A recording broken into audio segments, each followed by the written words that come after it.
ரீசெண்டாக ரூ கோடுன்னு ஒரு எக்ஸ்டென்ஷன் யூஸ் பண்ணி ஒரு கோடு டெவலப் பண்ணியிருந்தப்ப அது என்னாச்சுன்னா தொடர்ந்து ஒரு இடத்துல ஃபெயில் ஆகிட்டே இருந்துச்சு. அப்புறம் அதிட்ட வந்து நான் கேட்டேன், ஏன் இது ஃபெயில் ஆகுதுங்கிறப்ப அது கிளியராக சொன்னிச்சு, நீ எழுதியிருக்க கோடில் இந்த கீ வந்து ஒரு இடத்துல கரெக்டாக வச்சுருக்க, ஒரு இடத்துல தப்பாக வச்சுருக்க, சரி பண்ணி ஒர்க் ஆகிடுச்சு. நான் அதேமாதிரி சரி பண்ண ஒர்க் ஆச்சு.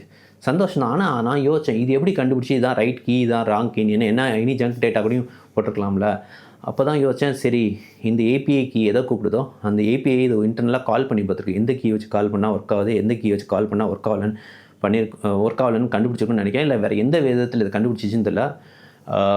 இதுலேயே நீங்கள் புரிஞ்சுங்க, நிறைய அவங்க கோடுக்குள்ளே வந்து என்னென்ன சீக்ரெட் கீஸ் யூஸ் பண்ணிங்களோ அதை எந்தளவுக்கு பாதுகாப்பாக வச்சுக்கலான்னு பாருங்கள். அப்படியே ஏஐ டூல் யூஸ் பண்ணிங்கன்னா அதை ரொட்டேட் பண்ண பாருங்கள், இல்லை அதை எக்ஸ்க்ளூட் பண்ண பாருங்கள். முடிஞ்ச வரைக்கும் ப்ரொடக்ஷனோட என்விரான்மெண்ட்டோட இந்த சீக்ரெட் கீஸ்லாம் கோடில் வச்சுருந்தீங்கன்னா அதை ஏஐ டூல் வச்சு பண்ணாதீங்க. ஏன்னா அது கேப்சர் பண்ணிடும் அந்த இதை. ஆனால் அதை எடுத்து அவங்க என்ன பண்ணுவாங்கன்னு தெரில.